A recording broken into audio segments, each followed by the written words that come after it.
नमस्ते मित्रांनो, कसे आहात? मजेत ना? तर आज मी तुमच्यासाठी एक नवीन कविता घेऊन आली आहे, जिचं शीर्षक आहे अंगण.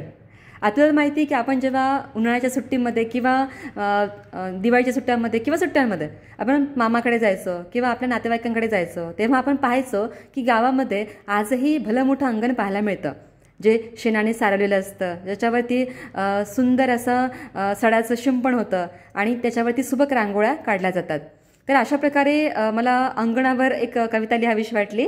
आणि आज आपण बघतो की लोकसंख्या वाढीमुळे म्हणा किंवा महागाईमुळे म्हणा, घराचा राहण्याचा प्रश्न जो आहे तो आपल्याला भेडसावत असतो. त्यामुळे इथे अंगण फार विचारात न घेता आपण राहण्यासाठी छोटंसं घरकुल शोधत असतो. तर त्यामुळे अंगणाला फार काही महत्त्व नाही आहे सध्या. पण तरीही माझ्या बालपणी जे काही मी अनुभवलेले आहेत अनुभव किंवा जे आम्ही अंगणामध्ये बसून जे काही आम्ही गमती पाहिल्या, तर त्यावरून मला असं वाटतं की ही कविता लिहिण्याला मला जरा म्हणजे छान वाटलं. तर आपण कवितेला सुरुवात करूया. शाळेच्या सुट्टीत घराच्या अंगणात आम्ही मित्रमैत्रिणी विविध खेळ खेळायचो. शाळेच्या सुट्टीत घराच्या अंगणात आम्ही मित्रमैत्रिणी विविध खेळ खेळायचो. अंगणात बसून सारे वाटून चिंचा बोरे खायचो. मोकळ्या अंगणातील वृक्षांवर विविध पक्षी बसायचे. मोकळ्या अंगणातील वृक्षांवर विविध पक्षी बसायचे. पक्ष्यांच्या किलबिलाटाने सारे अंगण फुलून जायचे. तुळशी वृंदावन अंगणाची शोभा वाढवायचे. तुळशी वृंदावन अंगणाची शोभा वाढवायचे. तिन्ही सांजेला तेवणाऱ्या दिव्यामुळे अख्खे अंगण उजळून निघायचे. कोवळी सूर्यकिरणे अंगणाला न्हाऊ घालायची. कोवळी सूर्यकिरणे अंगणाला न्हाऊ घालायची. कुटुंबातील सदस्य अंगणात उभी राहूनच सूर्याला अर्घ्य द्यायची. सणासुदीला कुटुंबे एकत्रित येऊन अंगणात गप्पा मारत बसायची.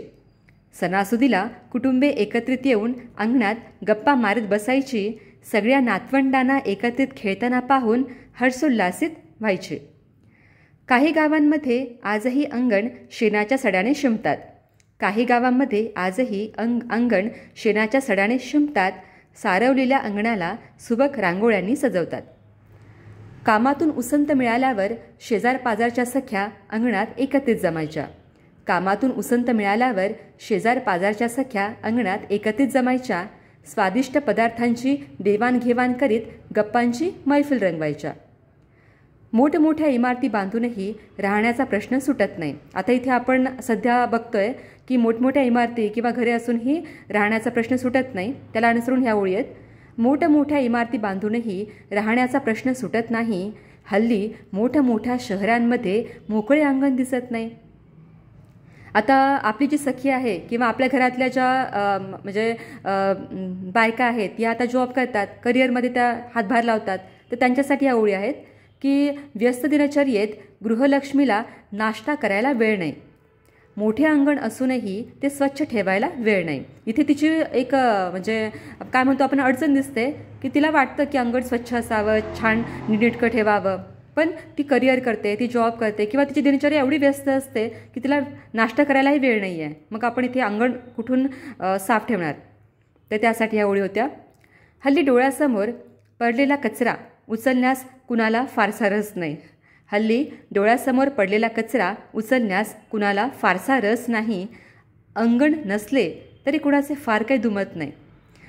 इथे मला असं म्हणायचं होतं की आपण जेव्हा रस्त्याने चालतो तेव्हा आपल्याला रस्त्यामध्ये कचरा दिसतो पडलेला, पण तरीही आपण काय करतो, तो कचरा पाहून पुढे निघून जातो. तर इथे त्याला अनुसरून ह्या 4 ओळी होत्या. तर अशी ही अंगण याबद्दल मी एक छोटीशी कविता केली होती.